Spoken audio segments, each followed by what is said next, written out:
Hey, paisanos! Welcome to a new episode of Video Game, the Movie, the Podcast. I'm Dan. I'm Maxie. And with us today we have a guest. Hi, it's me, I'm Zach. You may know me from being Maxie's boyfriend. This month we decided to watch the 2005 Doom film. Interesting film. Well, for a certain definition of interesting. I think it eventually gets interesting, but I feel like it's got a very slow build up. It's all build up. Mm-hmm. There are parts of it in the second half that are good. Yeah. I did repeatedly think, man, this could have... There's a lot of wasted potential in this film. But before we get into that, what games have you been playing? Oh god, is that part of this? Yeah, we just talk about what games we've been playing lately. Let's see. I just 100%ed Kirby 64. I've been going for the retro achievements in that. Let's see, what else? Because there's not much to talk about with Kirby 64. Mm-hmm. Well, what's your favorite puzzle? Is it the one where you see the black and brown striped platform and you're like, oh, I need to get bomb rock for that? Or is it the one where you see the yellow and red striped platform and go, I need electric fire for that? It's actually the one where you see the red and brown rock and think you need fire stone for it, but you actually need ice. Mm-hmm. I'm told there's a puzzle in there where you have to make a pizza out of a square block. Yes, so there is a part where the painter girl just like paints a random thing, one of three things, and you have to recreate that shape on the next screen. Mm-hmm. And there are a few weird puzzles like that. Mm-hmm. I don't know. Yeah, it's not Kirby to me. All right. Here's what I really need to start doing is getting back into Mario 64 ROM hacks. That's where the real retro achievement points are. Huh. I haven't really looked into like Mario 64 ROM hacks. That sounds pretty neat. Let's see. What else? Have you been up to anything else? Oh gee, Azure Dreams. Have you ever heard of Azure Dreams on PS1? This sounds familiar. Is this like a JRPG? Yes. Yeah. So it's a dungeon crawler. It's like a roguelike. Yeah. With an added town building. Like you come back and build up the town with stuff you bring back from the dungeon. But also there's like 7 girlfriends, and you can have as many as you want. So hell yeah. Real poly representation, finally. Thank God. Let's see. Except I only like one of the girls, so it's only me and Fur. Let's see. I've been up to 2 things. Number one, earlier this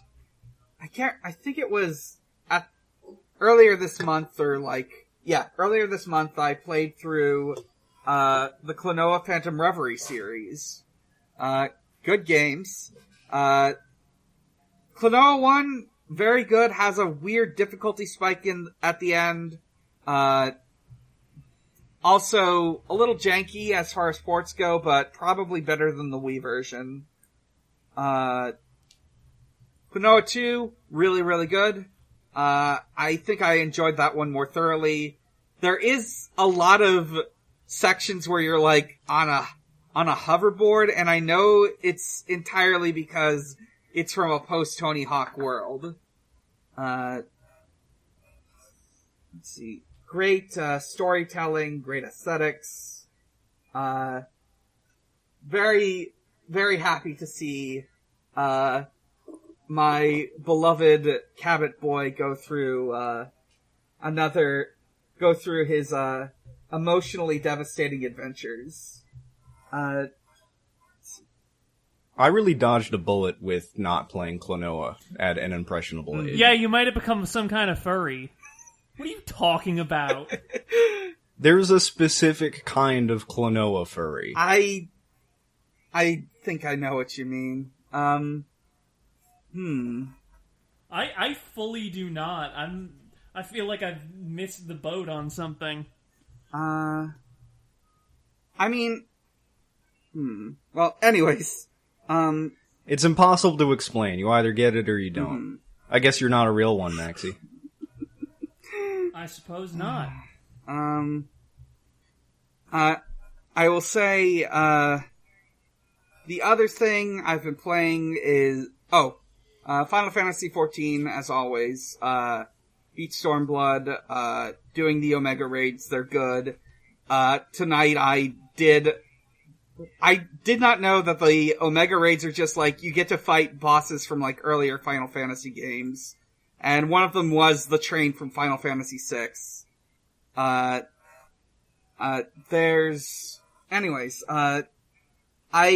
other thing I've been playing a lot lately is, very heavily modded Fallout 4. I've got like 90 mods on here. Let's see. Oh, I have a friend of mine who, every once in a while will just drop a Nexus mod link because they play a lot of modded Fallout 4, and there are some mods out there. Yeah, there's some high cons. So like you got what do you got? You got clean faces? Nah, I've got some good ones. I've got some 40k ones that turn the super mutants into orcs, the Brotherhood of Steel into Space Marines. I've got Sim Settlements 2, which is this like really huge mod that completely like revamps the settlement building system. Like you can do the stuff in vanilla, but now you can do like this other stuff that like is much more streamlined. Like you get to build like little specific plots, sort of like in a like sim game, that are like dedicated like residential, business, farming. What is the business district like in Fallout? It's mostly vendors. You get like, you get your doctor, you got your general trader, you've got guns, ammo, armor. Guys in suits talking into car phones. Yeah. You've got a guy yelling at you not to cut back on funding, you'll regret it. There's a, what am I thinking? The one really big thing I did not really expect out of it is it's got a whole ass second campaign in this mod. And you get to like do all these quests where you meet like a new original character who has like who you can like recruit. They like give you their backstory, they give you a little quest to go on, and when you finish it, they like join your settlements. It's fun. There's one that I ran into is like this ghoul who like wears a spacesuit and paints himself a different shade of green so he can like scare raiders into thinking he's an alien. There's Fallout 4 needed more characters that were fun. Yeah. There's so yeah, that's what I've been up to. Maxie, how about you? Hold on, one more thing is, I can't believe I brought up the thing about Klonoa, dodging a bullet with not playing Klonoa, because I just remembered the other game I've been playing the past couple weeks, which is a game that I did play as a kid, Sonic Adventure 2. Oh, a classic, yes. Now that's a game. They tried to convince me that the Knuckles stages are good, and then I watched them spend 12 minutes on a stage before getting frustrated and deciding I kept getting lost. Yeah, because the Knuckles stages are shit! And the whole time you get to hear 100% rap about ghosts and pumpkins. It's really only the last few Knuckles stages, where it's interior areas that are basically mazes. But the first few of those levels are more open, you can fly around. Yeah, honestly, I'd say the big problem with the Knuckles stages is they tend to be a little too big. I do love Sonic Adventure 2. It's got a lot of problems, but it's also the most video game of all time.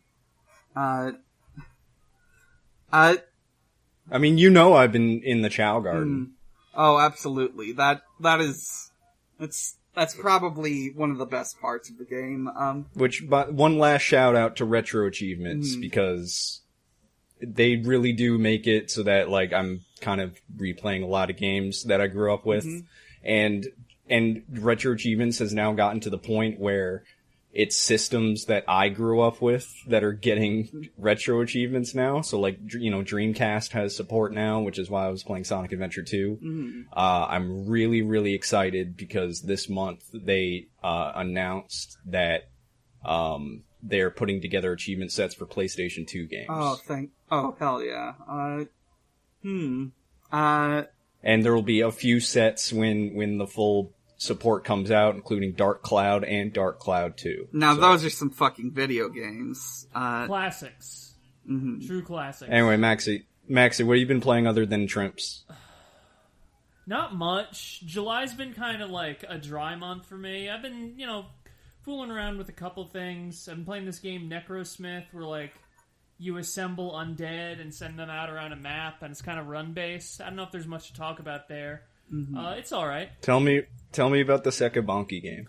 Yes, so I've also been playing a game called Kubinashi Recollection. It is a Toho fan game, a puzzle platformer. Pretty good. It's got, like, some depth to it. The core mechanic is that you're playing as a type of yokai who can detach her head and, like, summon copies of her head. Oh, that's good. So you use those as trampolines. I'm looking at this game. Is this a character from the games proper? Are they from the manga? They're from Toho 14, Double Dealing Character, the best Toho. I'm so proud of her that she has Toho opinions. Yeah. Now. I used to be really into Toho when I was in high school. But I think for whatever reason I just didn't think about it for a while outside of, like, occasionally reminiscing. Well, you could always get back into it. The games are good. I should. They are good. I really need to read the Toho manga. Let's see. What else was I gonna... Oh, right. No, I don't know what I was gonna say. Okay, so... let's get into this movie. Doom 2000... Oh, do we have to? Oh, boy. So before we talk... So, this is Doom. It came out in 2005.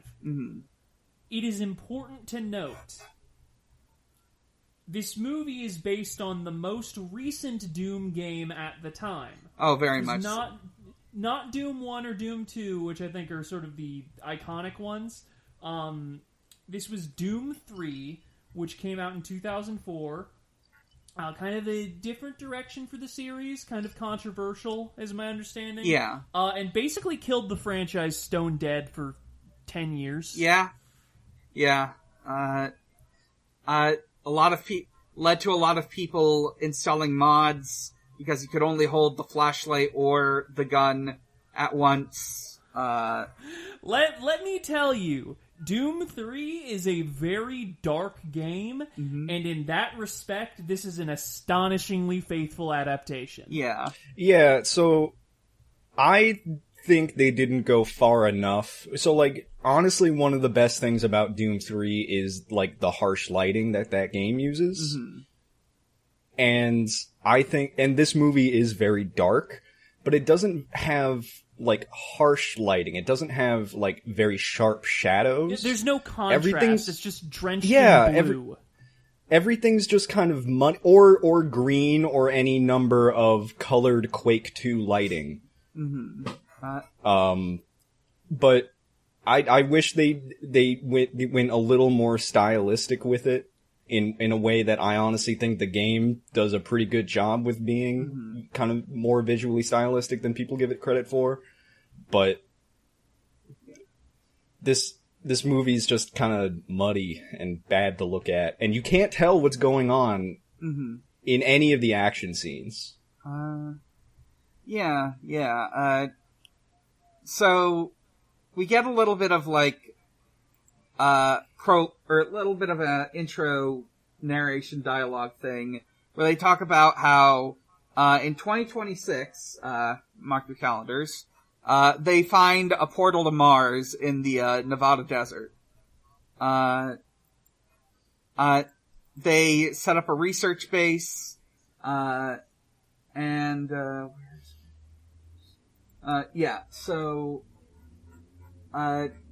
we get to see this research base, and a whole bunch, some scientists are being chased around, by unknown scary things. It's something. Yeah. Oh. It's got a weird hand. Oh. That's all you need to know. I forgot to note, one fun thing. This is one of those Universal movies where they do something fun with the logo. Instead of the Earth, they have it over Mars. Yeah. My favorite part was how underneath the Universal logo, it points you to, I don't know if it was just the rip I was watching, but it does say www.universalpictures.com. Because this was back when the web 2.0 presence was really popping off and people really needed you to know about their website. Oh, I didn't know Universal Pictures had a website. I'm gonna look into that later. I am looking. This website does still exist. Well, yeah, I mean, they're not gonna let the Universal still exists. Yeah. I'm just thinking about, so, one time on Pot of Greed, we watched Yu-Gi-Oh! The movie, and that also does a thing like that, where it's like for a Yu-Gi-Oh! Website, and, we put it in, it redirected to this, like, official Yu-Gi-Oh! Website where they have, like, the episodes up, and that's what I personally use to watch the show from now on. That was a fun discovery. Anyways, so, they're getting grabbed by the ghoulies. One of the scientists, Dr. Carmack, which, that's a cute detail. I'll allow it. They should have gotten John Carmack to play this character. It would have been exactly like Stephen King and Creepshow. No. And it would have been. They should have gone with John Romero, because then when he turns into a zombie, he could say, "To finish this movie, you must kill me, Dr. Romero." Yeah, they have to reverse the dialogue, and you got to go back and watch the movie again. Oh God! I mean, it would have been nice for this movie to have a compelling villain like that. So. Yeah, it just sort of gets a villain by sort of default. By elimination? Listen, we'll get to it. Yeah. For now, Dr. Carmack seals himself in the genetics lab. He is, like, frantically spouting some technobabble and sending out a distress call. We gotta implement quarantine procedure. Doors get busted open by the monster. The movie has already lost me at this point because, one, no chance to build atmosphere. It's just right into some not very compelling horror.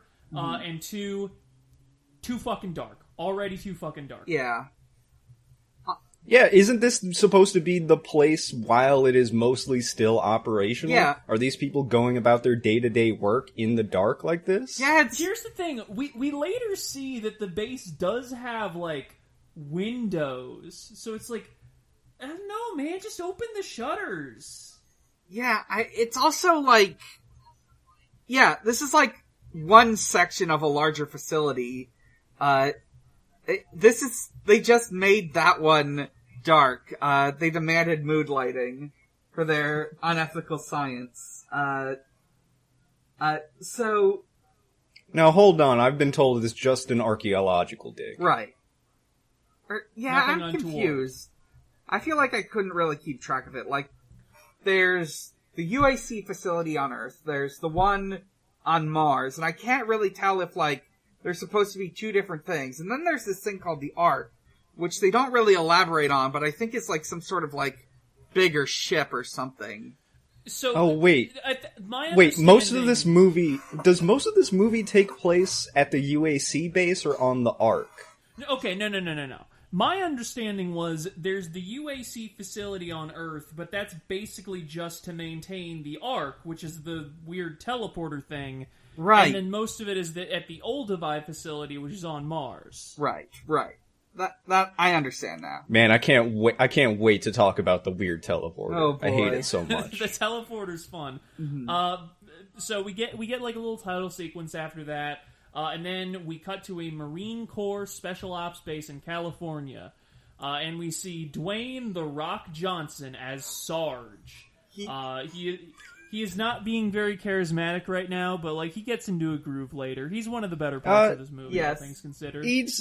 Yeah, this was during The Rock's, like, family movie slump. I don't know if you guys remember movies like The Tooth Fairy or whatever The Pacifier. That was Vin Diesel. I always get them mixed up. Let me think. Listen, both of their careers are now reliant on the same franchise, so it's an easy mistake. Yes. There was a movie where he was like a children's football coach, like that. That's the kind of thing The Rock was doing at this time. So this was at a step least up this for is him. more, I suppose. At least he can say fuck in this one. I'll say this much. Once I figured out that this is like an adaptation of Doom 3, I think this made more sense to me. But like, my inclination, when I was assuming it would be more of a Doom 1 or Doom 2 vibe, was it felt like the wrong tone to me, because I feel like so much of the series is about this one Marine is in the wrong place at the wrong time, and now he has to fight solo against insurmountable odds. The fun part about Doom is the part where you are like the hyper competent one, and not going around. No one here is competent or prepared. Yeah, no. Here's the problem: it's aliens. And we don't want... Doom is not alien. Doom is aliens. Yes, and exactly. Specifically the part at the end where Ridley is going apeshit. Or Ripley, whatever. Like, that's kind of my main problem with this movie, is that it wants to be alien so bad. It is desperate to be alien. So... Hey, you know, it's going for a horror movie thing. We have to get introduced to our... altogether too many characters, and because it's a horror movie and almost none of them are going to get real development, we just get a montage where each of them does one establishing thing. There's a guy who's playing on his Game & Watch. I think that's Duke. There's a man... So I just want to ask a quick question. How often in these movies, in these video game movies, is there a scene where someone is playing the title video game? Not often. Not enough. Really? I feel like that should happen all the time.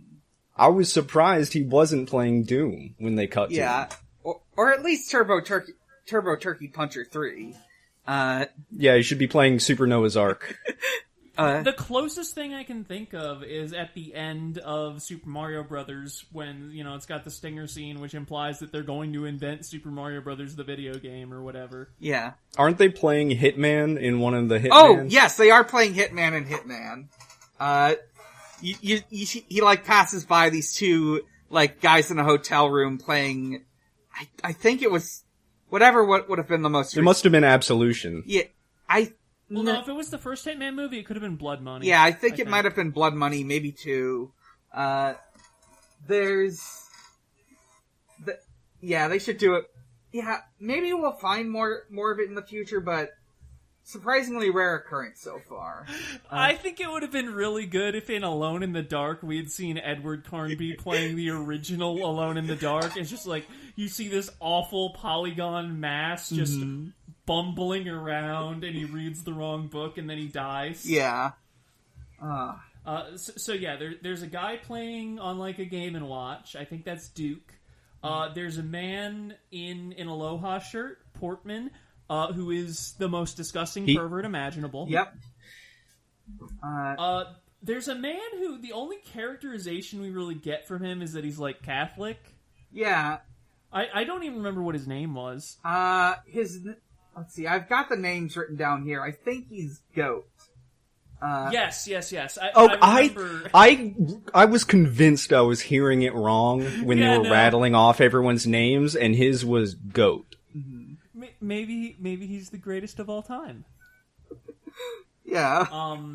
A couple guys are playing baseball indoors for some reason. Anyway, they're all expecting to go on leave. They shoot the shit about what they're planning to do with their time off. Portman says he's going to lock himself in a hotel room with a bottle of tequila and 3 she-boys. So I'm glad there are still chasers in the year 2046. Mm-hmm. Yeah. So, unfortunately for them, leave is cancelled. They have to go to Olduvai. We gotta be in a movie. They gotta go shoot demons. Well... And one of them is like, Olduvai, oh, I suppose I should get ready to shoot demons. And The Rock is like, no, John, your backstory is up there. I would have loved it if someone shot a demon in this movie. I don't think there are any. There are shitty zombies. Yeah. Yeah, well, there is exactly one Pinky. Mm-hmm. But that's also just kind of a shitty zombie. Yeah.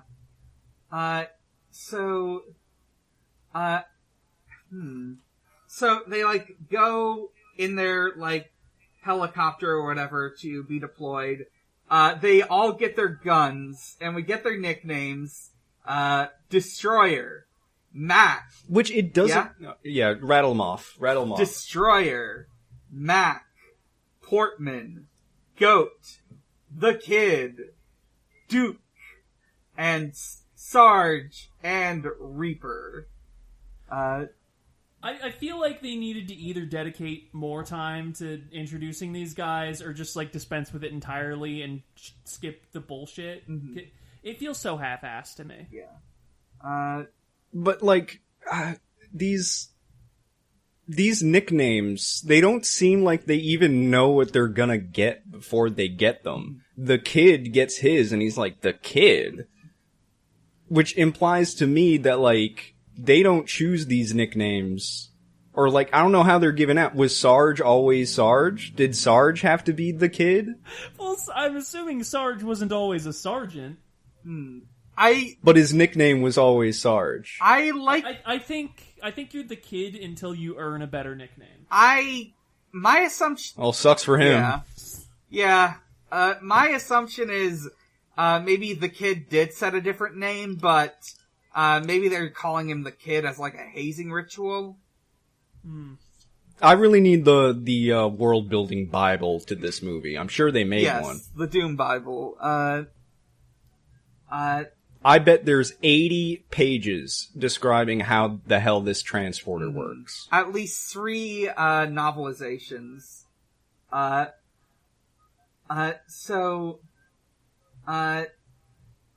We learn more about, we learn a little bit more about John's backstory. There's someone he knows who's, like, still up there. I think, like, up until a certain point it sounds like it's, like, his ex-wife or something, but no. Yeah, no, it turns out it's his sister. Yeah. John says, I guess you gotta face your demons sometime, and it's really funny, because they're going to fight, like, actual literal demons, except they aren't! They aren't! Because they're just shitty zombies! Yeah. Have you noticed they say game a lot in this movie? No. It's game time. Get your game face on. Well... When they say get your game face over. on, it should just, like... just superimpose The Rock mugging in the bottom of the screen. Yeah, it should have, like... It should have, like, a HUD with him just looking back and forth. So... When he picks up the BFG, he gets a sinister grin. So, they go to the middle of the desert, where there's a secret elevator into this facility. The lamest entrance to a secret base ever, by the way. It just looks like a parking garage elevator. Mm-hmm. You know what sticks out to me about this? Like, going over my notes? So when they get there, they're greeted by a guy who even makes sure to introduce himself by name, Sanford Crosby. He's a UAC public relations representative, and he will never show up again. He never shows up! There's no reason for this man to be here or describe himself. Like, I don't want to, like, go to the TV tropes well, but there is an idea that TV tropes puts forth, the law of conservation of detail, which is basically, don't fucking waste time on shit that doesn't matter. Mm-hmm. Why is this I think guy that's here? just Chekhov's rule. Yeah. Chekhov's is part of it, but, you can just have pointless characters. For example, I'd argue that half the Marine Squad is pointless. Well, like, I thought this guy was gonna be, like, more involved in a, like, showing off how, like, corporate sleazy the UAC is. Yeah, like, maybe in... But you don't really get a lot of that. Yeah. And most of the UAC personnel are indisposed for, like, 75% of the movie, so it doesn't matter. Yeah. Yep. I feel like maybe he was more of a villain in an earlier draft of the film. Maybe something like the corporate guy from Alien, since this, like we said, wants to be Alien. So... Or at least give me, like, 5 seconds of him getting jumped by a zombie later. Yeah. But we got too many characters to churn through. We don't have time for any extras. Yeah. Yep. So we are introduced to the Ark. It is a big, weird CG liquid bubble. It's like liquid mercury, yeah. Yeah. And it just kind of, like, eats them. Mm-hmm. You go to it, it consumes you, you end up on Mars. And you vomit visibly on screen, which I love to see. Mm-hmm. It's just so overwrought. Yeah. They really wanted this transportation tech to be, like, if not important, then at least impressive. Uh-huh. But it's not. Yeah. It's just kind of like... I don't know another word than cringe. Well, how do you feel about They want to play it... They want to play it like it's, like, grimly realistic, right? Like, shit can go wrong. Mm. But it looks so cartoonish. Mm-hmm. Right. Like, I feel like you could have made it like, the bubble itself isn't a bad idea, but I feel like they could have presented it in a way that just makes it feel just a little bit more weird and alien, and I think that would have made it more interesting. Yeah. Especially because, like, it doesn't seem to vibe with the rest of the UAC's, like, technological aesthetic. Yeah, they found out... It just feels out of place. Yeah, like, they found a fucked up orb in the desert. Also, we establish sometimes if you go in, only part of you will come out. As with, as with Marcus Pinky Pinzerowski. He's got, like, this futuristic wheelchair thing, because he lost his legs and ass in a teleporter accident, which we see in the world's shortest flashback. Yeah. And I don't know... And the world's most CG legs. All the limbs in this movie look really funny. Have you noticed? Yeah. I just don't know why they included this scene. It's, like, the only real flashback in the movie, and it's like, yeah, I mean, the image was fine, just, like, in my imagination. Yeah, I guess they wanted to, like, set up for, they wanted to show gore because this is Doom, and we get gore later, but not enough. I thought they were setting up, like, oh, maybe they're gonna telefrag someone later. Yes, and I was like, convinced. In the fight later that ends with sending somebody through a teleporter? And yeah, that seems like it would have been a good idea. It seems like they should have telefragged him. That's what they do at the end of Quake. But anyways, So now the movie, here is where the movie comes to a complete halt, okay? Because now we meet John's sister, who needs to, has an additional, mission task for the team, which is to retrieve, like, certain, like, genetic data and shit that the UAC still has on file in the quarantine zone. I've marked the location on your map.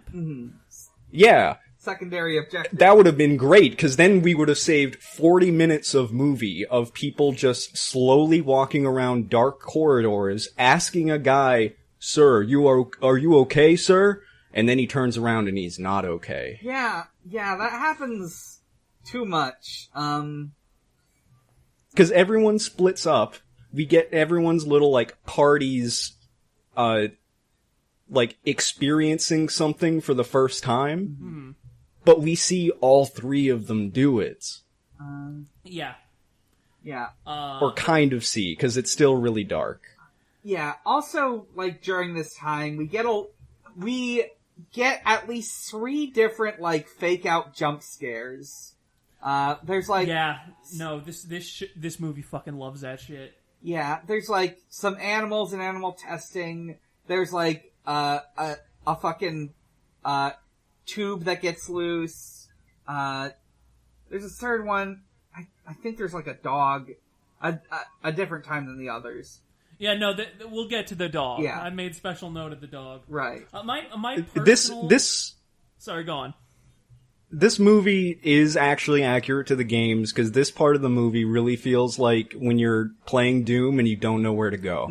I know there's a red key card somewhere around here. Yeah. Isn't there a secret around here? Don't I have to, like, go up against one of these walls? Or maybe it's this one? Where is it?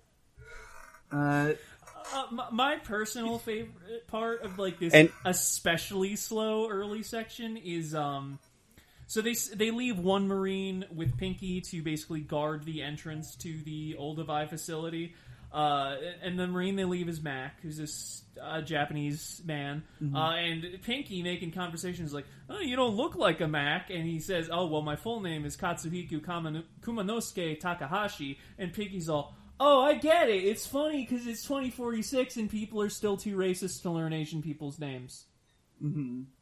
Why not just call him fucking KK? It doesn't matter, because I'm pretty sure that's the only line this character gets. Listen, some of these characters are basically useless. Mac is entirely useless. You cut him from the film, I don't think a single thing changes, except that we don't get funny haha Asian people name. Yeah. He's, like, staying behind as, like, mission control, which he doesn't really do. That's basically, like, Pinky is basically doing the work himself. I don't get it. So, yeah, we're going through this, all these, like, labs, weird, unethical science. We've got beating hearts in jars, I do like the imagery in the genetics lab. Yeah. Sometimes this movie has, like, okay imagery, it's just that nothing is happening. At this point, I do realize that Carl Urban's character is named John Grimm, aka Reaper. Yeah, it's great. Oh, I didn't realize it was Grimm. With 2 M's, of course. Okay. Also we find, like, this, I like this. It's like a weird prison cell. Like, in theory, you could climb out of it, but, like, the walls are electrified. No, the electrified prison cell is cool. I don't know why there's a computer down there. I guess it's so you can still do research. Here's there's one important plot beat I want to mention. I mean, there's 2. One is, like, a conversation between Samantha and John. We'll get to it, because I really want to dissect that conversation. But, Sarge and one of the Marines, I want to say Destroyer, but I don't really remember or care, they enter a weapons lab, and Sarge notices a schematic for the Bioforce gun. And I don't think they should have called it that. I think they should have just listed it as BFG and left it to your imagination. Especially because he says big fucking gun later. Yes, the true name. This is also the point at which The Rock starts, like, going into acting overdrive. I think from this point until the end of the movie, there are not 2 scenes in a row without him, like, bugging his eyes out of his head. Mm-hmm. He just drenched in sweat, like someone just used a spray bottle on him. He is kind of doing, like, the Doom Guy UI face thing, where just like, I mean, if there's one thing about Dwayne The Rock Johnson, the man can pull a face. This is very true. The question is whether he can stop pulling a face.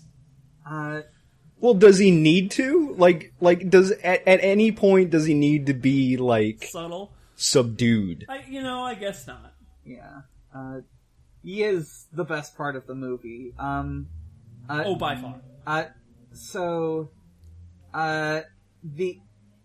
As they're like doing this stuff, John and his sister, Samantha, aka Sam, are talking about how their parents were researchers here, but then they died. But Samantha continued researching in their stead, and John went into mercenary work or military or whatever. They show us this like thing they dug up, which is like two skeletons, one adult, one child. Love the baby skeleton. And we learn that this skeleton, which they've named Lucy, had 24 pairs of chromosomes. And listen, I'm not expecting the fucking Doom movie to be perfectly realistic and, like, biologically plausible, but a 24th chromosome does not make you a superhuman. Yes. It's not more chromosomes is good, because gorillas and chimpanzees have 24 pairs of chromosomes. Well, they actually, like, bring that up, though, because then the idea is that they bioengineered this chromosome themselves. But then this never comes up again. Yeah. Also, like, they did a really shitty job of it, can I just say? That sounds like someone with the evil gene would say. You're just mad that it wouldn't work on you. Yeah. It would turn me into a big monster. Sounds like it'd work pretty well. There is a great line where she's like, maybe you should try looking down a microscope instead of a sniperscope. If there's... Damn, got him. And, so eventually, two of the guys find, Dr. Carmack. He's like freaking out. He's holding a severed arm.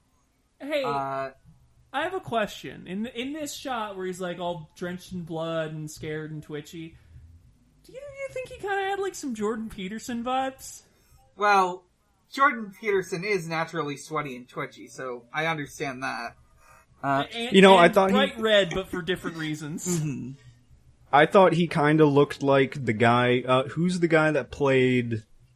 What was it? The 12th Doctor? Peter Capaldi. Yeah, I thought he had kind of Peter Capaldi vibes, and I always think that guy kind of gives me Jordan Peterson vibes. So I guess really in a way does, you're right. Yeah, I'm looking at him. So yeah, this guy. So unfortunately, he's too freaked out to like tell us about moralists or eating raw meat. Though not entirely. But he had some raw meat on hand. He does have raw meat, and he does tear off his own ear. For some reason. Well, that's the appetizer. Yeah.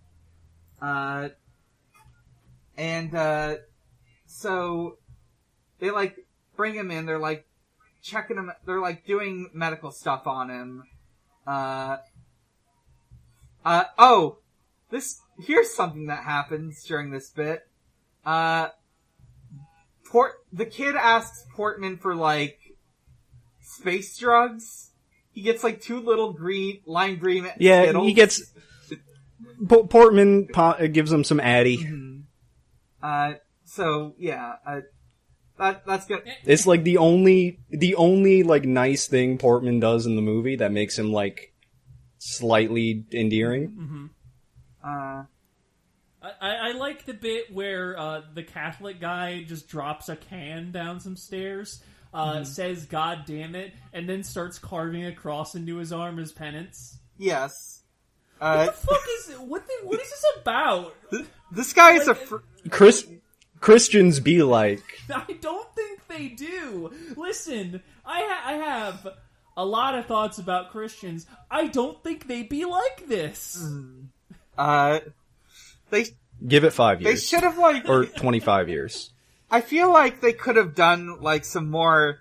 They could have used that for like for him to do some more unhinged shit, but it's just this one thing.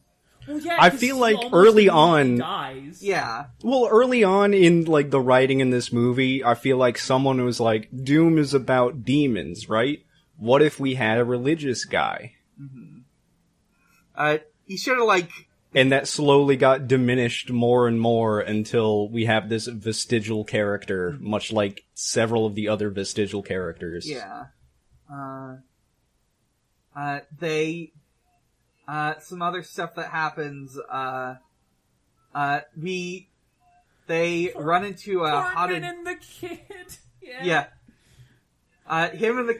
Portman and the kid run into a hotted naked woman, with boobies. Oh yeah, one for the gamers. They showed nip. Hey, I have a question.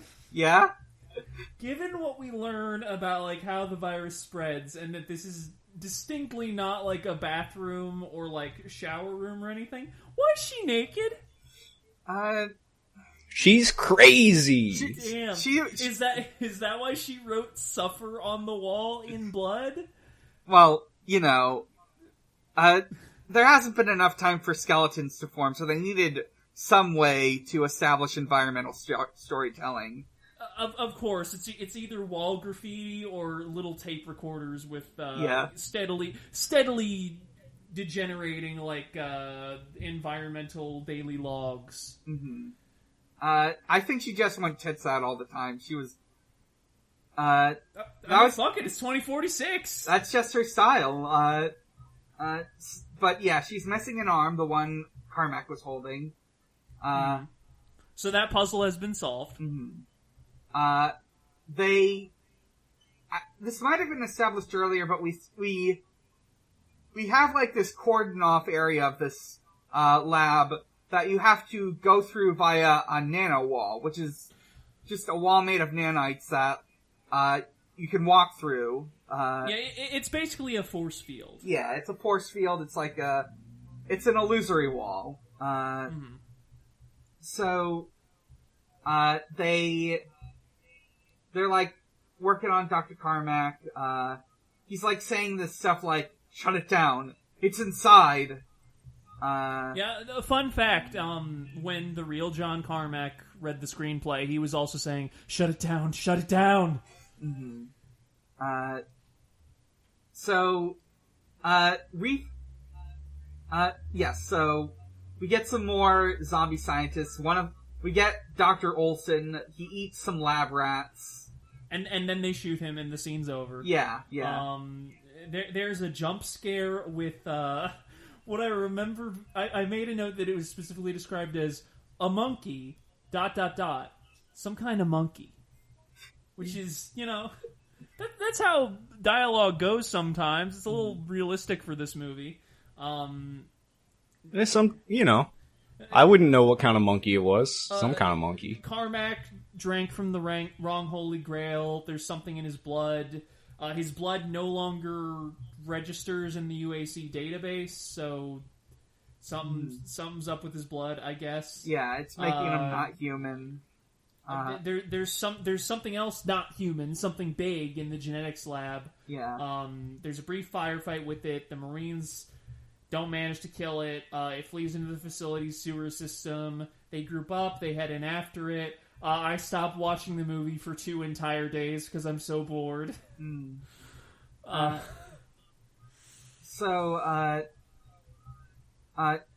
We get some more tension. Portman gets pulled in. Portman falls into a hole. Goat loses power on his flashlight before he gets got. So, okay, this is the first time, like, one of the Marines gets got. Yeah. Also, before that, John threatens to murder the kid if he takes any more drugs, which, straight edge icon. Yeah. He was unusually cop about it. Yeah. So, this scene where... This is a very cop movie. Yeah. I'll say it. It is until it isn't. I got some thoughts, but we'll keep going. Fair enough. Anyway, so Catholic guy, Goat, gets... He ends up in this especially dark part of the sewers, and he sees this pair of impossibly bright eyes looking back at him from the darkness, and it looks like a Courage the Cowardly Dog scene. Because of the way it's, like, composited. I'm loving this visual.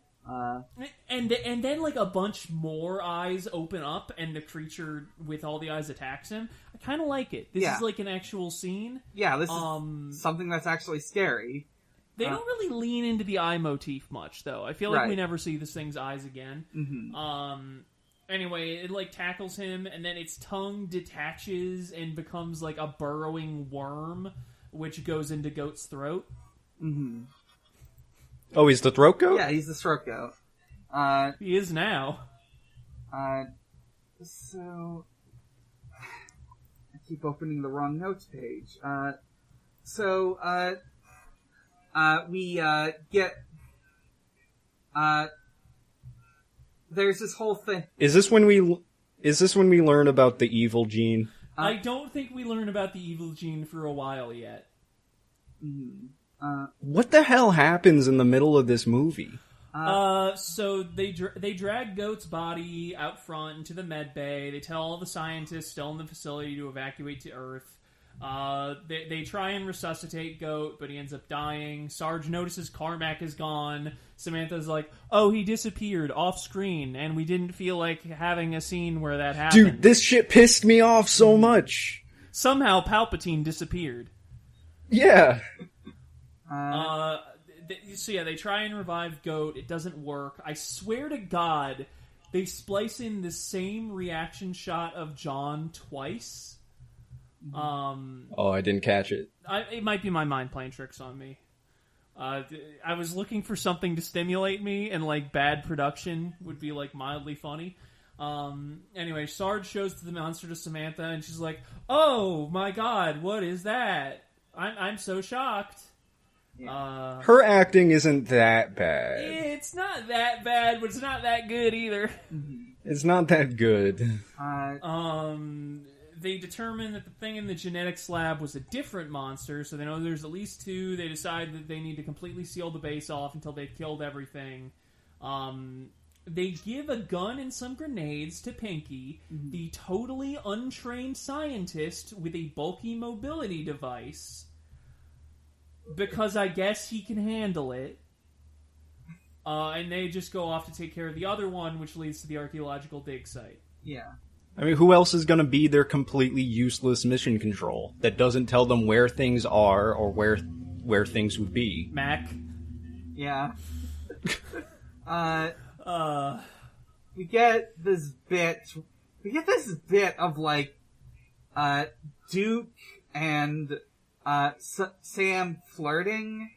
Yeah, they're while they're doing an autopsy. Honestly, I kind of like the banter at first, and then Samantha straight up says, "You know, Duke, I bet you secretly have a big heart." And it's like, yeah, great. Thank you for reading a note from the brainstorming session. Please read the script, Samantha.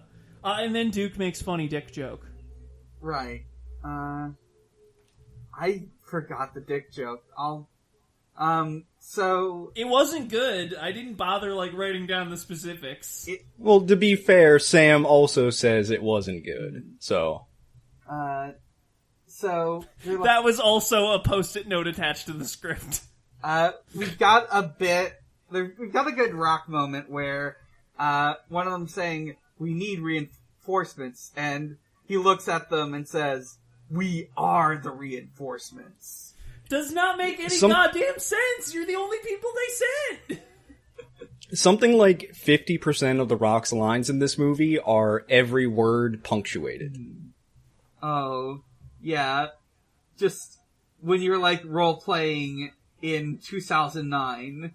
And you just saw 300. So they evacuate the UAC personnel. And like the lights are going out, the power is malfunctioning. Yet another fake out jump scare, and I don't even remember what it was. Was it the one with Duke, where Yeah. like Duke gets sent to like pick up something? Oh yeah, he then goes to find the power bone saw, and so Duke runs into Samantha, and that's the fake jump scare. Then we get a second fake jump scare where they're ambushed by the world's angriest puppy. He's so small and angry. But he knows what a gun is, because Duke manages to hold it off by threatening it with his gun. Yeah. And then a real monster shows up. Yes. Right behind Duke. He like fires at it. He runs out of ammo, has to switch to his pistol. They take it out by, he gets into the nano wall and shuts it just in time for the monster to get halfway through. This is actually kind of cool. This is cool. I like the monster just being like in the wall. Yeah, like one thing that's very much established throughout this like part of throughout the film is like Duke fucking hates the nano wall because you don't fuck with the nano wall, and this is why you don't fuck with the nano wall. It's like a kid being scared of an escalator. Honestly, sometimes I'm still a little scared of escalators. Here's the thing. Whenever I have a suitcase, escalators become the scariest thing in the world to me. Because, like, what if I get on wrong? Of course, yes.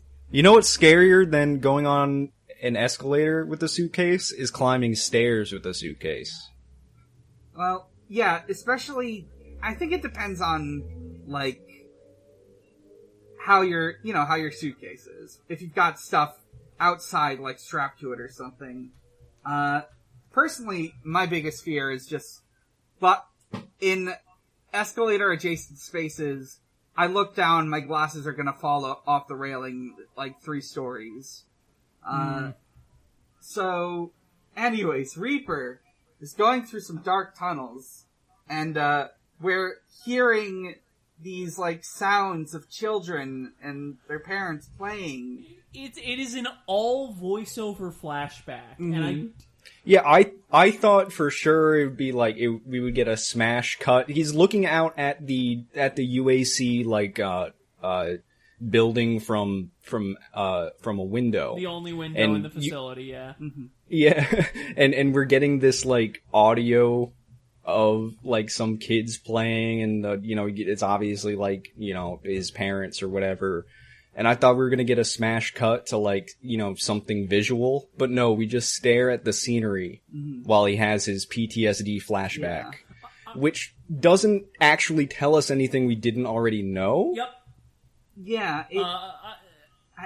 I do like the shot after like it goes back from the Marsscape where you just see his eyes being the only thing lit. Yeah, so like that harsh lighting is what I wish this movie had more of. Yeah, it's evocative. And then The Rock comes in asking the thing that you always say to your friend having a PTSD flashback, is this where it happened? Oh boy, yeah.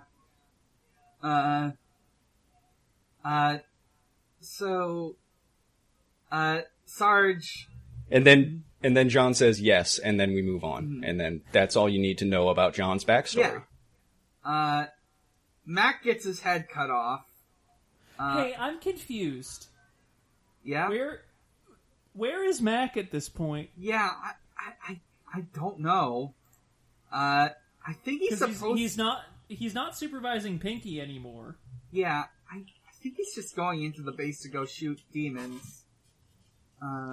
Well, it doesn't work because it's like the monster just like slaps him and like backhands him, and the head just flies off. Yeah, it looks really bad. Also, we start getting some real action at this point, and boy, I thought this movie was bad when it was trying to be a horror film.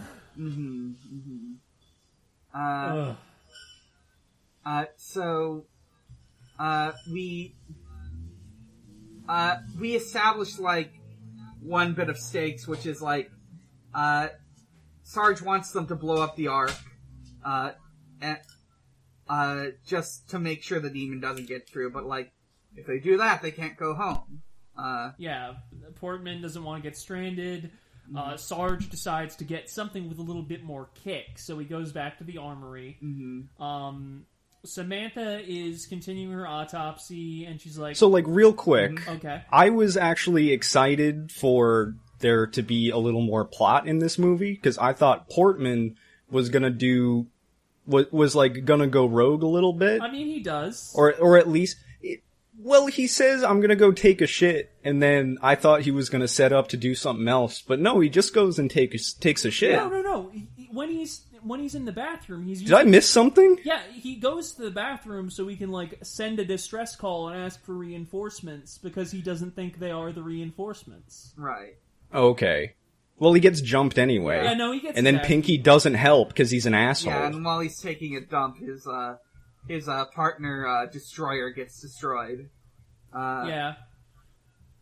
Okay, honestly, I'll get to it in a second. First, I want to mention Samantha is continuing the autopsy. She notices that the monster's appendix has been surgically removed, suggesting it's human. Then the autopsy is interrupted by Goat, who's come back as a zombie. I don't get this scene. Because he like, makes the sign of the cross, and then he goes up to this reinforced plexiglass wall, and I thought he was trying to bust it open, but later, the way they talk about it, it sounds like he was just trying to kill himself? Yeah.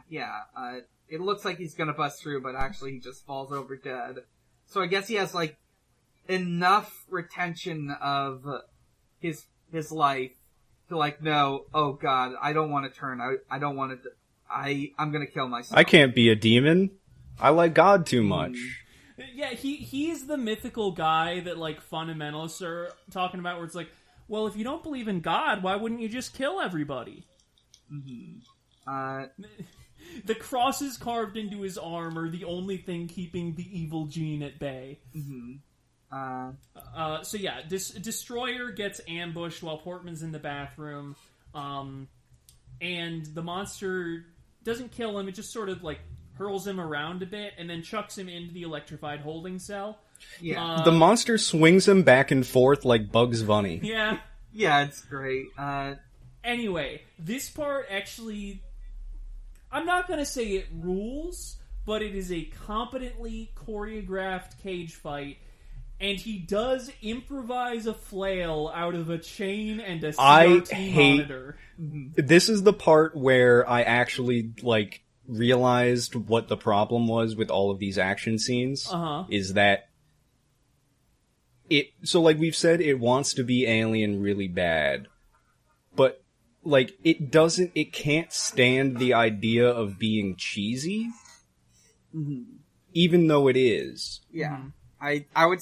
Like, the part where he's swinging around this TV like it's a flail looks ridiculous, but there's, like, this, like, extremely hard rock backing music that is in all of the action scenes in this movie. There are, like, these strobe effects of this harsh lighting. Like, it's making you feel like, this is a real gritty, high tension situation. But I don't know. Maybe it looked cool, but the part where he was swinging the TV around like a flail is the part where I decided I hate this movie more than I thought I did. See, this is the part where I was like, okay, maybe this movie's okay. Because it can't commit. Yes. It doesn't know what it has. Well, we really see that after Sarge gets the BFG, because we get like it's what you'd expect. Maybe a little understated, but he enters the armory using the severed arm as the DNA match. He says, "Big fucking gun," in this reverential tone, and, like, just a little bit of butt rock kicks in. Not too much, because this is just the appetizer, but just a little bit. Do you think people cheered? If anybody was still in the theater at this point, yeah, probably. Mm-hmm. Yeah, stimulus! Woo! Mm-hmm. I will say, they don't do enough with the big fucking gun. No, it gets used in 2 scenes, and one of them is Portman has this bit where, like, he hears a noise from the vents, he attempts to reload his gun, he drops the magazine, he's trying to get it all, like, quiet and stealthy, and then he's like, oh, the noise was just a little escaped lab rat, ha ha ha, and then he gets pulled through a wall, and he gets the shit kicked out of him. That scene's okay, but then everybody hears him getting his ass kicked, so they run to find him. Sarge fires the BFG for the first time, and he just misses. Mm-hmm. And like that's it. It melts a huge chunk of wall, and the effect looks decent, but it's just like, you're just gonna miss? Yeah, they should have kept him. He misses later, too! Yes! Nobody hits anything with the BFG! We need to get a fucking Git scene. He should shoot he should shoot one of the imps, it explodes into a pile of gore, and that would be good. And he's like, wow, you sure had huge guts.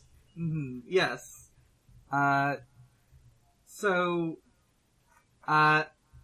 Sarge is going little apeshit because 4 of his men are down. He still wants to kill all the demons. He wants answers. And we get answers, I think? They're not good answers, but yes. Yeah. So, Chromosome 24. They have been testing it on condemned prisoners. Everything went terribly wrong. We later learn this is because if you have the evil gene, it turns you into a monster. Mm-hmm. And again, I will dig into that when we get to that. We're here! Okay, yeah, I mean, okay. So, okay. There is the line, 10% of the human genome is still unmapped. Some say it's the genetic blueprint for the soul. What the fuck is that supposed... That's such nonsense! We don't know the mysteries of the human body, Maxie. You can't say there's a genetic blueprint for the soul! The entire point of the soul is that it's a metaphysical concept! It's not in your DNA! But doesn't the soul weigh, like, 2 pounds or something? Some idiot came up with that, and I hate him for it. I don't know who... Well, if you take 1/24 of all the genomes in the body, maybe it's around 2 pounds. You don't know. So here's the thing. Samantha is like, the monsters only seem to go after certain targets. And Lucy, she seemed to be normal. She wasn't attacking her kid. She was protecting it. And she does an experiment with a monster tongue and some brain matter to be like, oh, it chooses who to infect. It targets antisocial and violent behavior. And here is maybe my single biggest problem with the movie. Mm-hmm. Why does it make them zombies, though?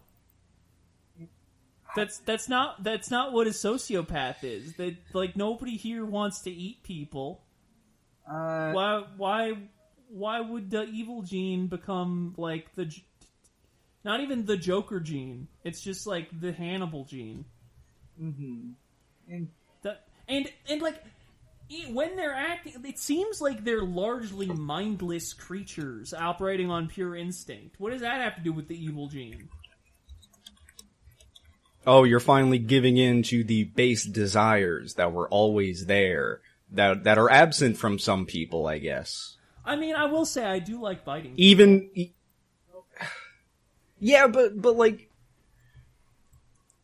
what does, like, they try to describe what it actually means to have the evil gene, but it doesn't make sense. Is it wanting to fight? Is it bloodlust? Is it being just an asshole, mean person? I mean, there's one particular one that I'll take exception to, because While Samantha's been doing her autopsy and such, Sarge ordered Pinky to blow the teleporter.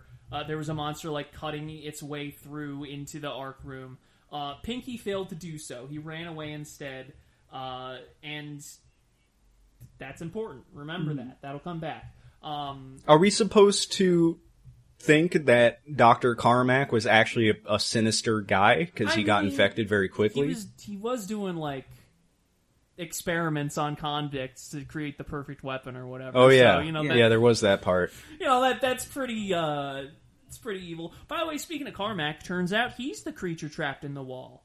Mm-hmm. And Samantha is all, maybe we can reverse this condition. Maybe we can get him back to normal. And Sarge is like, no, his condition is irreversible. Because his condition is that he's dead. And at the time, I was like, it's an okay exchange. But looking back on it, pretty fun. Looking back on it, it's the only smart thing anyone in this movie does. Yeah, pretty much. But then Sarge just gets his villain slider turned up. Yeah, so for the rest of the movie. They have all this evil data on the evil genes and the fucked up 24th chromosome, and John and Samantha are like, we should probably destroy this, right? And Sarge is like, actually, it's fine if we bring it back to the UAC, because apparently I only care about following orders, even though this characterization has not been established in the past 80 minutes of movie. Mm-hmm. Well, so, I was trying to figure out what the hell this movie's about, right? So, when I was watching it the first time, I was trying to look out for those lines that clearly lay out, the philosophy of this movie. And early on, I thought it was going to be the one early on where Sarge looks John dead in the eye while they're going to the facility for the first time and says, if you hesitate, people die. I was like, okay, is that going to be the thesis for the movie here? Mm-hmm. But then several people, Sarge turns into the villain of this movie. So then I'm thinking, okay, this personal philosophy of his is wrong, and then how should I explain this? I'm really clumsily trying to explain how a theme of a movie works. I mean, it's very difficult using this movie as an example. Mm-hmm. Yeah, because that's what I'm trying to say. It ends up being incoherent because I think I don't know. I lost my train of thought here. Yeah, that's fair. Let me use an example of a movie with a very clear and fairly well delivered theme. Toy Story 3. Mm-hmm. The whole thing is that we're scared of getting abandoned by Andy. We're never getting this time of our life back. It's, basically an allegory for childhood or for being an adult and approaching retirement, depending on how you read it. And then it's they're donating us to this this preschool, and it's it's kind of like the old days, but these kids don't treat us right. Oh, this sucks, actually. And then the whole point of the closure of the movie is finding a place where they can go, where they're still serving that purpose they want to serve, but for somebody new. They're making a fresh start. That is a movie that has themes that are established early on. They run through the whole thing. It's all about fear of abandonment and trying to maintain a sense of purpose. Right. I mean, you can say other things about this movie, it's about how it's your classic dug too deep kind of story. Mm-hmm. Except with technology instead of dwarves mining to find adamantine or whatever. But it doesn't really get into the motivations at all. They don't get into the motivations of that. They don't get into the implications of what any of this research will actually do or accomplish, or the idea of any of the scientists behind it, other than it's science, so we have to do it. We can contrast this to Doom 2016, the game, where, they very explicitly lay out Samuel Hayden's motivations, where he's like, I'm doing this all for Earth. This is all for the greater good. We are extracting this power, and all of this was just unintended collateral damage. And the theme of the game is that's bullshit. Pollution is bad. But yeah, I remember what I was gonna say earlier, which is that, like, there are several parts in this movie in which hesitating is very obviously the good thing to do, because we'll get to this with Sarge later. I honestly, let's just get to it now, because this is like Sarge going off the deep end here.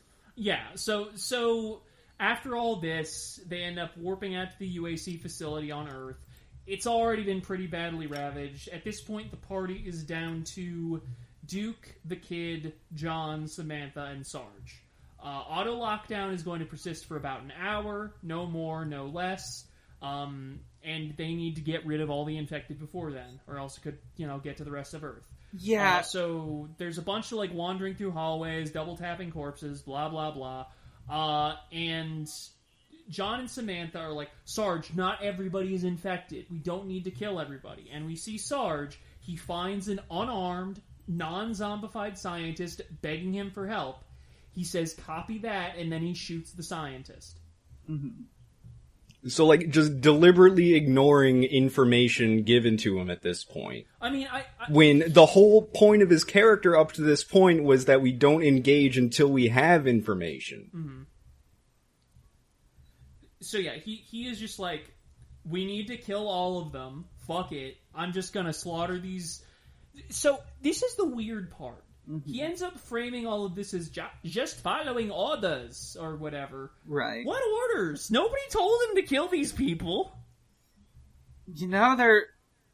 Yeah. The following orders is perfectly compliant with being like, okay, that guy's not a zombie, we'll keep him in quarantine, but...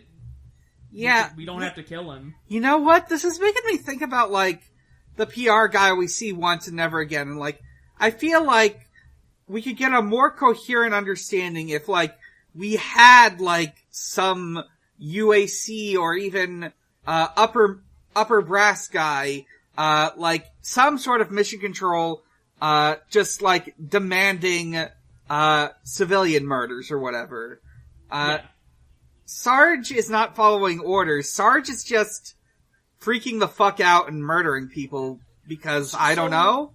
So what I think they're going for, but it doesn't work because it comes completely out of left field, is I think they're going for the idea that The Rock has this darkness in him, and he's finally his gene is activated. Yeah, he is now evil gene The Rock. And so he's like, well, okay, I guess I'll do a bunch of murder because I can get away with it. Now he's Majin Sarge. Yeah, he's trying to get Goku to kill him. Yeah.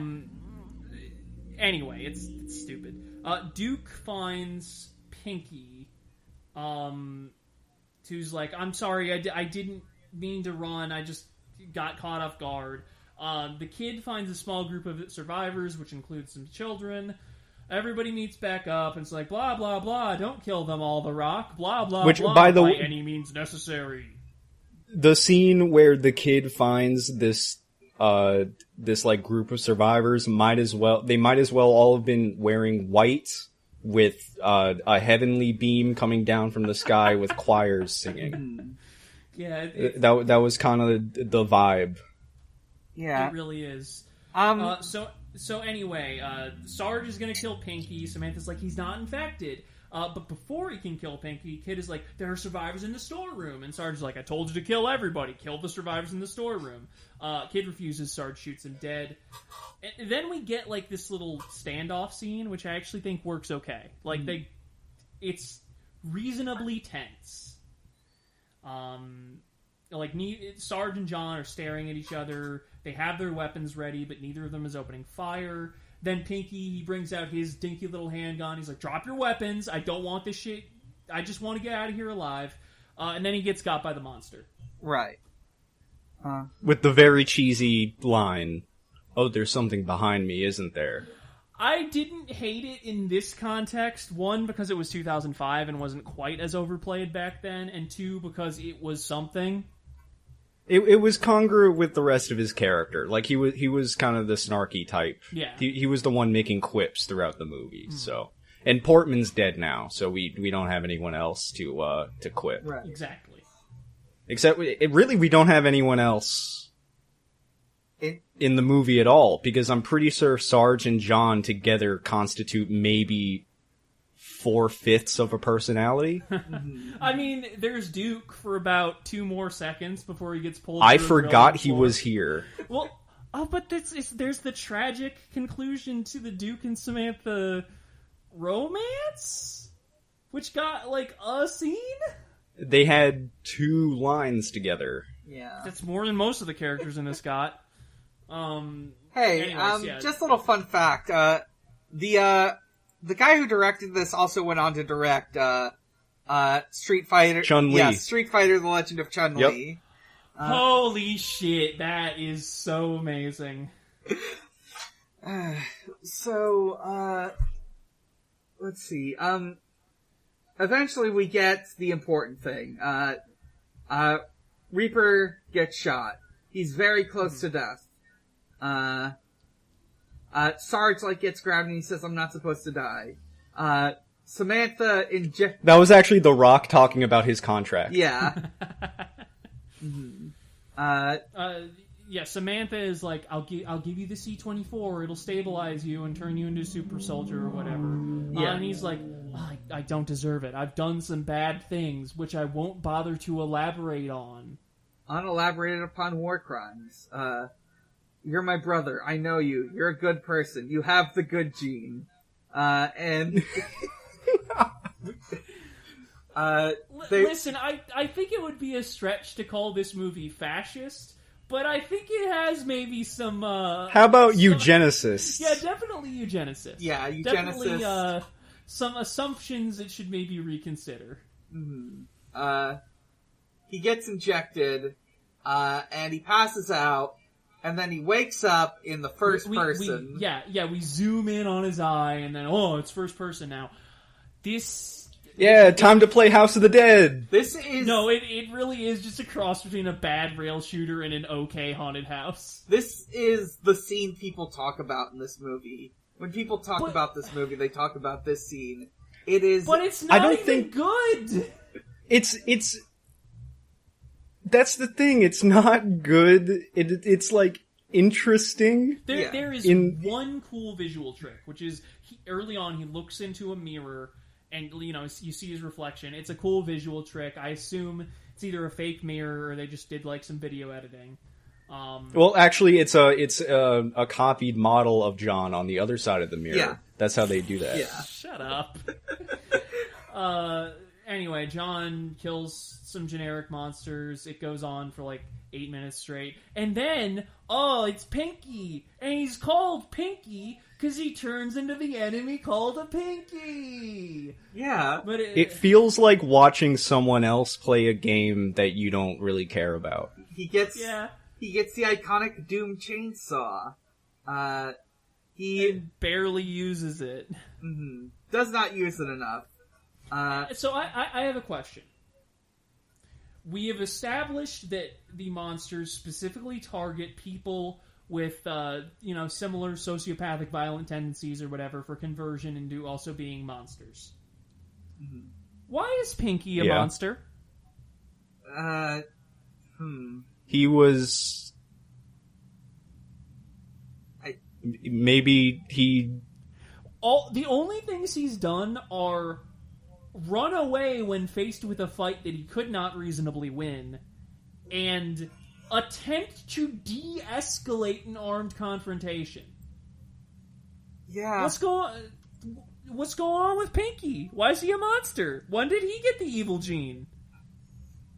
I don't know. Maybe he just had the Pinky gene, and that's why he doesn't look like the other demons. Of course. He's just It's an unrelated gene on the same allele or whatever. Yeah. John is just saying Sam like Ethan Heavy Rain says Sean at this point. Mm-hmm. Sam! Mario! Sam! Mario?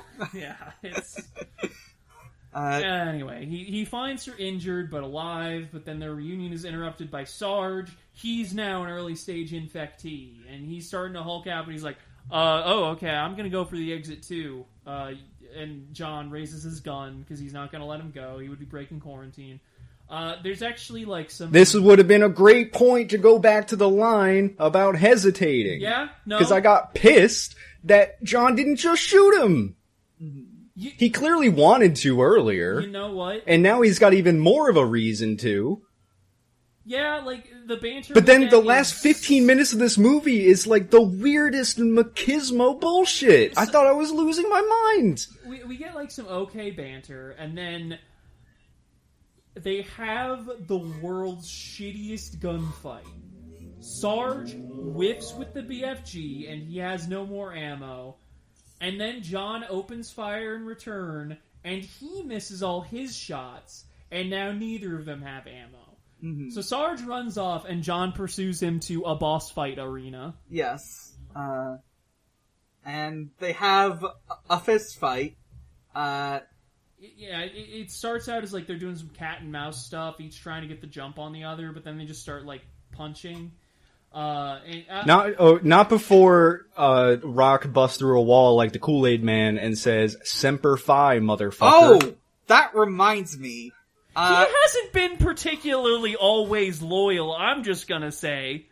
That does remind me. We just skimmed over it, but a canonical fact about this character, it is, in his establishing shot, is he has a big back tattoo that says Semper Fi on it. It's... I mean, whatever, he's a Marine. Yeah, that's what he is a troop. That's what troops do. I love how Doom 2005, for all its faults, said, under no circumstances do you have to respect the troops. Mm-hmm. Anyway, and then we get a fist fight scene, and like, listen, I know I'm supposed to like, suspend my disbelief a little bit, but like, Carl Urban cannot fight Dwayne Johnson. His power level's too low. Well, remember, this is Super Carl Urban. This is Super The Rock. Right, but The Rock has the evil gene, so he's becoming a monster, which maybe puts him in it? I don't really know. Yeah. I wrote down some highlights of the fight. Mm-hmm. First of all... There's only one. No, there's three. And it's... So, The Rock does an airplane spin, which is the goofiest move in the history of wrestling. For those who do not know wrestling, that's when you put somebody, like, you hoist them over your back and you just sort of spin around for a little while. There's a shot... It looks a little better from a camera view when, like, 30 feet back and, like, 15 feet up. Yeah. Yeah. Also, I'm pretty sure he does the same move in the one episode of Voyager he's in. That so would not they like surprise that me. one. There's a shot where, like, Carl Urban has The Rock in this weird hold against a railing, and The Rock is, like, clearly supposed to be grimacing in pain, but just looks like he's suppressing a smile. He's got him against the middle rope. We do get the part that's actually cool, where The Rock just bends a steel railing into a makeshift gauntlet. That was good. That's pretty the one good. good part. And near the end, we see him morb out. Yeah. He's fully morbed. Mm-hmm. He morbs up. He's barely morbed. He just yells and has like sharper teeth a little bit. He's slightly morbed. He's 10% morbed. So yeah, John ends up defeating him. He reactivates the teleporter. He sends Sarge through the mercury bubble. Legs first. So me, being an attentive movie viewer, remembers the last time they showed us something happening with a teleporter in someone's legs. And I think, this will be the way that they take down Sarge. But no, Sarge they goes just all the way through in one piece, and then John just sends a single active grenade after him. Mm-hmm. And it presumably kills him, and it destroys the teleporter on the other side, so the arc doesn't work anymore. Yay! Yeah. Yay! John and Samantha make it out alive. Movie over. We get the world's shittiest credit sequence. And the movie just ends. The final fucking insult. This piece of shit, 110-minute long garbage excuse for a horror movie, worse excuse for an action movie. The final insult. The credit sequence is set to some bad nu metal, and they don't even do, like, a riff on E1M1. Mm-hmm, mm-hmm. Complete layup, they don't even bother. The animation... Well, like... The opening... The credits animation is, the end credits for Super Smash Bros. Melee. Yep. like, no part of this movie actually felt like it was paying that much homage, homage. I never get that word right. To the first two games. Mm-hmm. Aside from the BFG being there, it's I would have been shocked if I heard E1M1. Just didn't seem like that kind of movie. It just feels like they could have tried, you know? They should have anyway. Give me something. Right. Anyway, I think this is the single worst movie we've watched on this podcast. So that's saying something. You're welcome for inviting you, Zach. It was just really boring. Yeah. Yeah. You were telling me like a couple days ago that like, oh, this movie's 120 minutes long, and it extremely didn't need to be.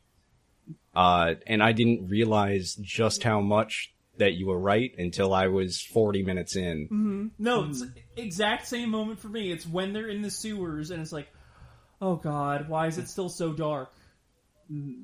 Turn on a fucking light, for God's sake.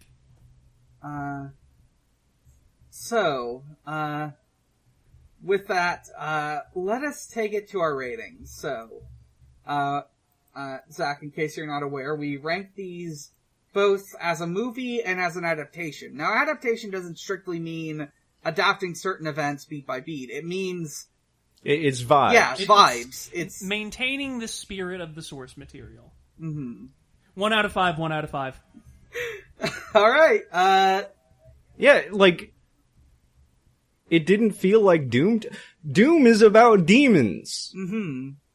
And hell and Satan. Yeah.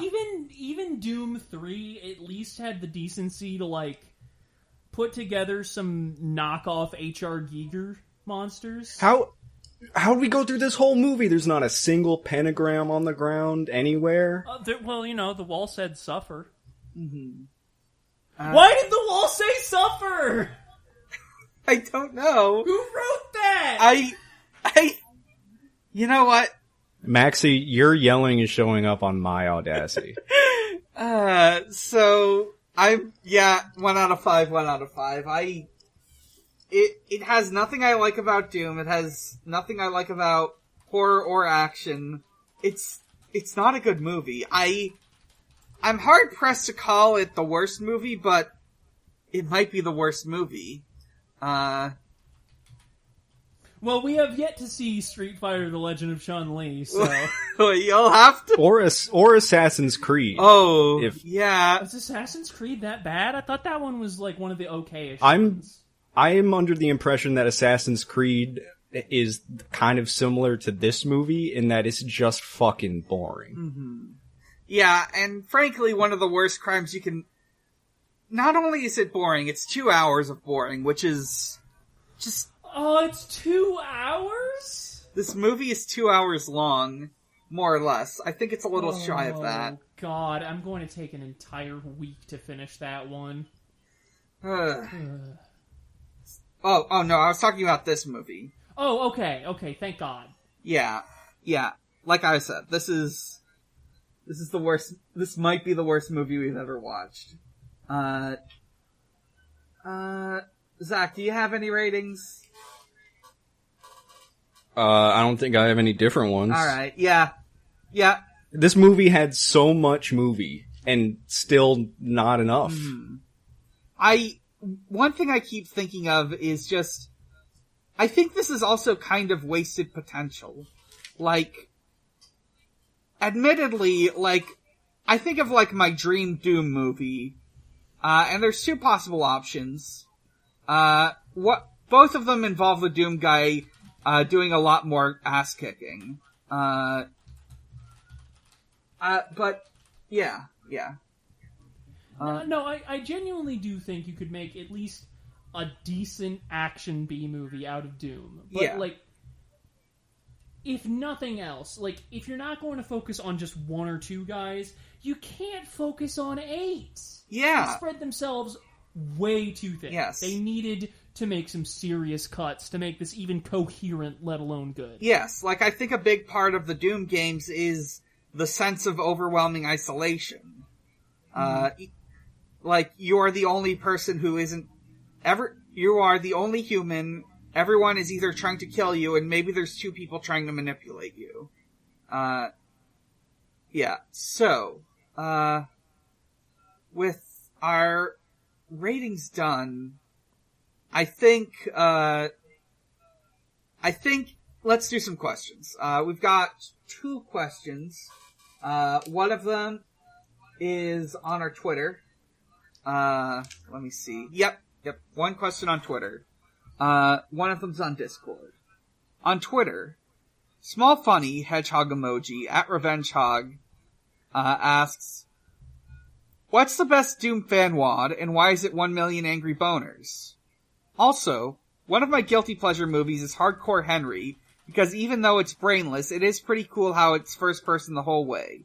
So I have actually seen Hardcore Henry. I was kind of going to suggest we watch that for next month, because, like, it's not strictly speaking a video game it's not strictly speaking a video game adaptation, but it does, like, go out of its way to, like, try and get the spirit, and also it's, like, a competent film. So, like, I could really use one. You know, like, I've always thought we should keep it to video game adaptations, but I think we do deserve this. It is a little treat for us. Hardcore Henry, very good movie. The ideal Doom movie is basically Hardcore Henry. Also, I'm not finding any record of 1 million angry boners. I think what they're talking about is, like, 100,000 Revenants, or whatever it's called. Oh, okay, that makes sense. The Revenant skeleton. The Revenant mods. I've actually never played the original Doom. I've never played any Doom. Huh. It's just I'm not really. You should play. I'm just not really an FPS kind of gal. The only FPSs I've ever liked are, like, multiplayer The team shooters. Yeah. I've enjoyed TF2 and I've enjoyed Unreal Tournament 2004, and basically every other FPS I've tried I've completely bounced off of. Interesting. I'm kind of an FPS guy. I love some FPSs. I mean, like, listen, Doom 2016 is, like, one of the best FPSs out there, I think. Yes. Doom Eternal is less good, but I don't dislike Doom Eternal as much as some people do. Yeah, I like Doom Eternal's fun to play, but I do not. I feel like it did some dumb stuff with the lore. It got too deep into the weeds, but there are. It was really things. overwrought. Here's the thing: at the end of the day, Doom Eternal had cacodemons. It sure fucking did.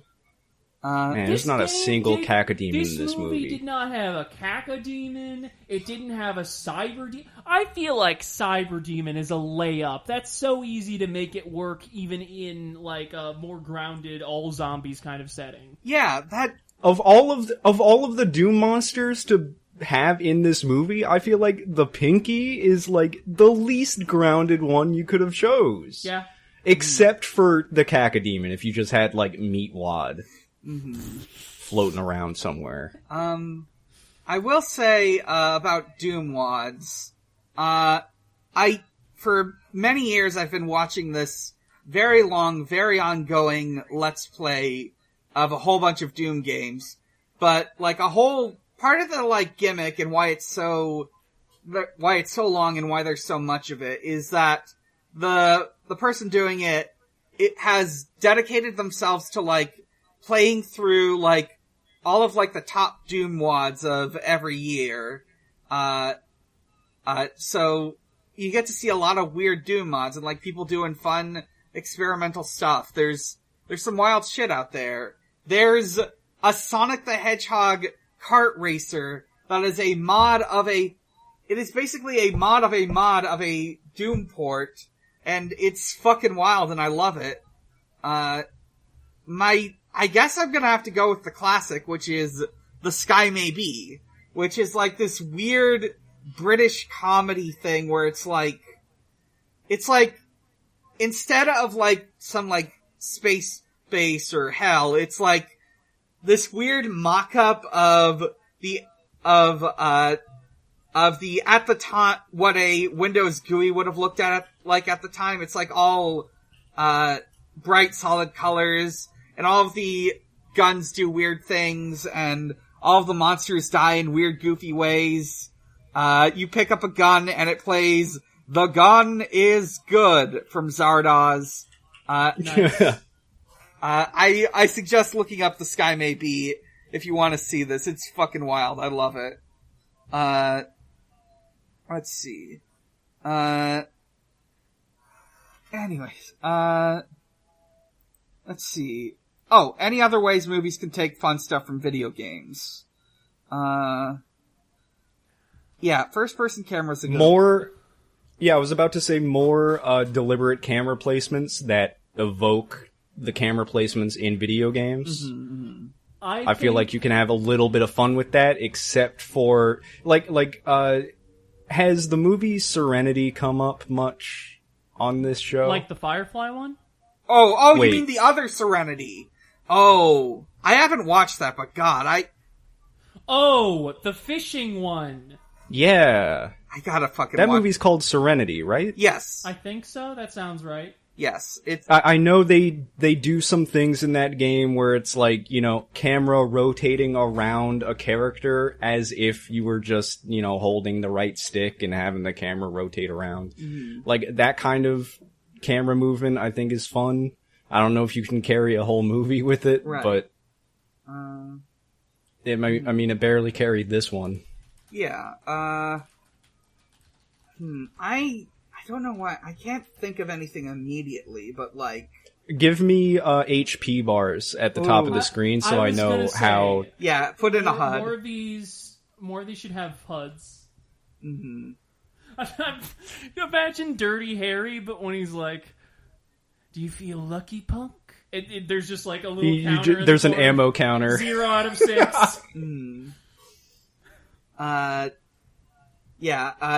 Fucking... I'm just suddenly thinking of, like, what if in, like, a movie based on, like, a role-playing game, there were just occasionally scenes where, like, a character was about to do something, and then you see, like, an overlay of dice rolling. I want that for the Disco Elysium adaptation. Oh, that would be good. I want there to be a montage of, like, Harry fucking up a red check like 5 times, and you just keep seeing him get bad dice rolls, and then it's like Clue. He pulls it off. Yes, where different theaters get different cuts. Absolutely. Oh, that's beautiful. Good. I'm thinking like, I can't think of anything, but like maybe like, never mind. I can't think of anything, but let's see. I think that covers... They should put chow raising in more movies. Just a chow raise. That's what make Chow and Space real. Make it a real movie. To make that work, you need to specifically have a little side movie theater attached to the main room. And whenever I get bored, I can just go to the Chow theater. Mm-hmm. That would rule. I'm thinking like at the end of like a big scene, suddenly the action scene ends, and then they spend like 5 minutes like just petting animals and feeding them and stuff.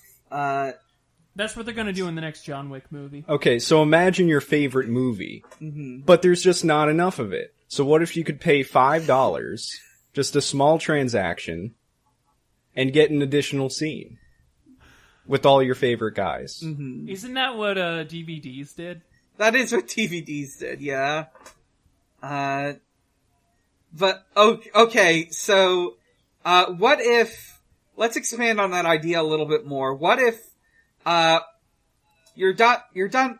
Just what if you could like get just an entire, I don't know, slice of life anime play like right before you finish the movie, right before the climax, and it's free. I don't know.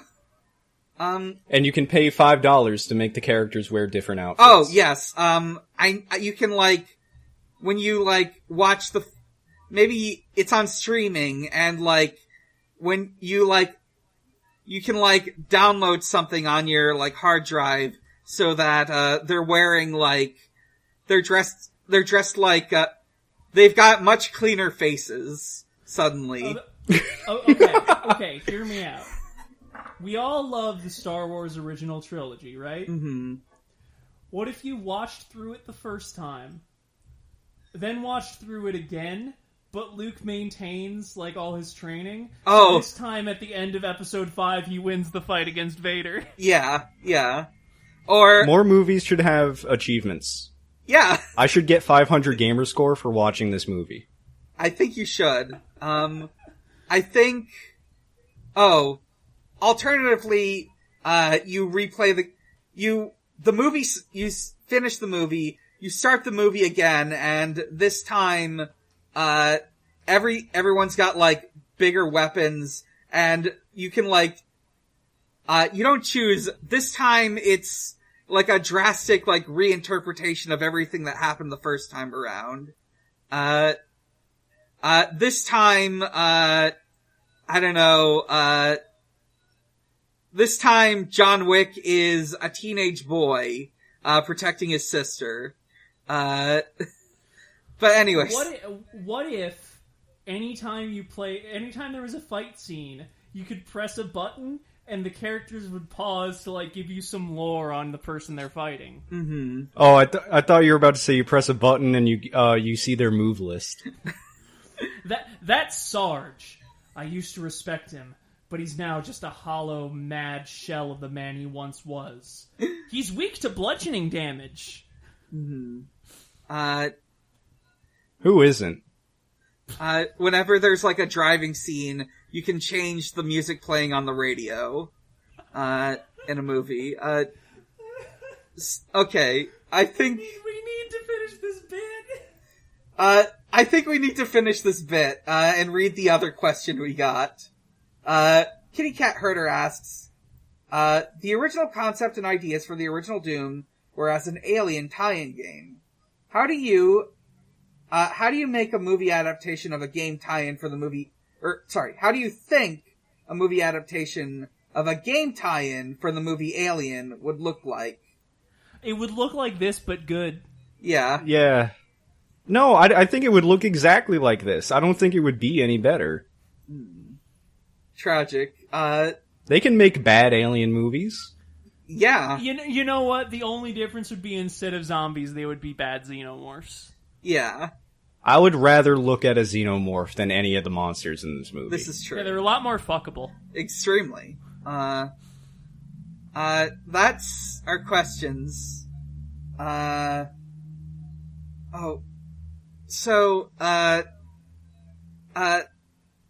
think we've decided our movie for next month. It's Hardcore Henry. Let's, take it to the close, I think. Let's, do some plugs. I'm Dan. You can find me on Twitter, @BiggerChallenge.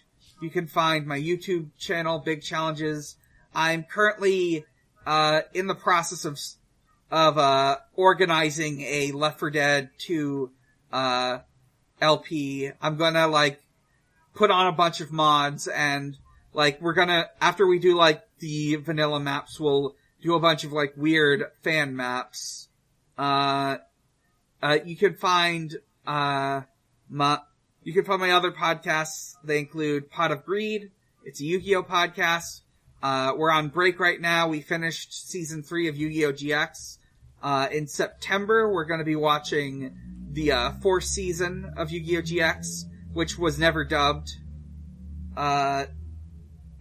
You can listen to the Sonic Shuffle, Sonic Lore podcast.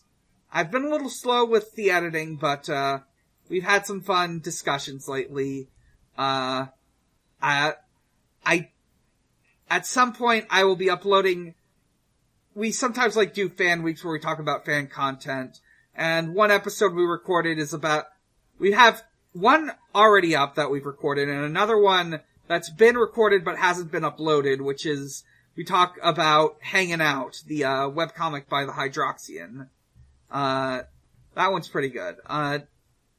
And you could listen to my Finnish podcast, Chill Bleed, about Ill Bleed, Inactive podcast, Stranger's Fiction. It's an actual play. And visit at Xbox_holiday to celebrate holidays with Xbox. So this episode comes out in August, and there's no fucking holidays in August. Happy Obon, Xbox, I guess. So that's it. Hang on, me. I gotta look that up. Okay. Yeah. Happy Obon, Xbox. Yeah. So that's it for me. Maxie, where can we find you? You can find me on Twitter at Max Knightley, and on Tumblr also at Max Knightley. And I'm on co-host now. If you're on co-host, I'm pretty sure I'm also Max Knightley on that. That's MaxKnightley. I'm on a couple other podcasts as well. I am most prominently on Eidolon Playtest, where me and some friends play a tabletop RPG that has been designed to sort of emulate JoJo's Bizarre Adventure and Persona. A lot of psychic fights, learning about each other as people, having a great time. I hear that the composer for that is very sexy and very good at music. We're getting close to Season 3. That's dropping... Let's see, we're recording in September, so the first episode should drop this October. That's going to be a completely new storyline, completely new setting. Great place to jump on board if you haven't already. Mm. And that's the main thing I wanted to shout out. Zach, is there anywhere we can find you? You can see me on Twitter at Bonetail_. I saddled with the underscore. It sucks because you had the underscore at your old username and you still got it now. And neither of the original ones without the underscore are in use. So it goes. Alright.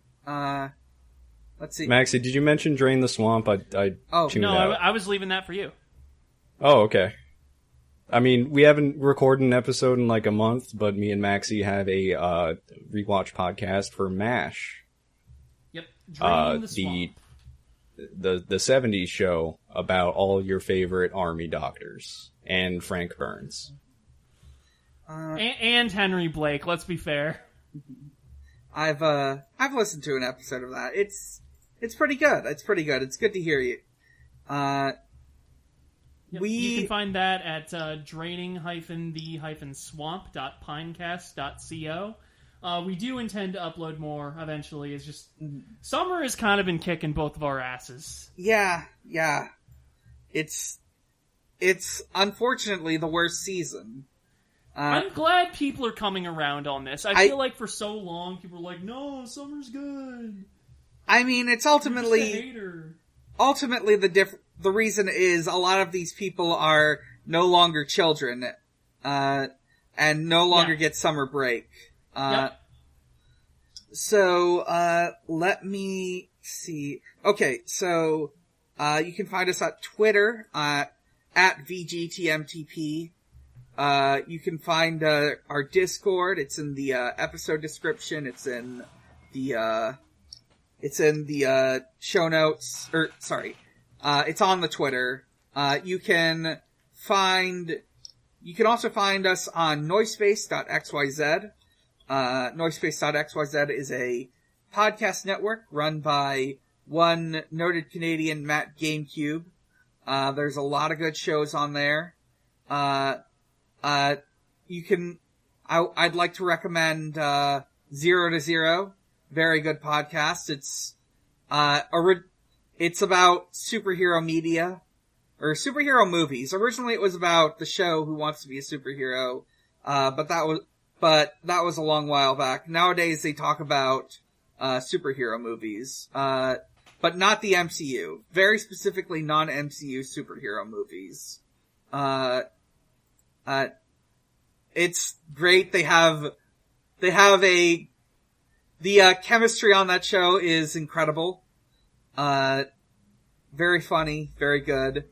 I want to shout out a recent episode I really loved where they talked about Watchmen, and they got into a derail about beans, and then decided we should get it back on topic, and decided, no, let's talk about beans some more, and they continued to talk about beans.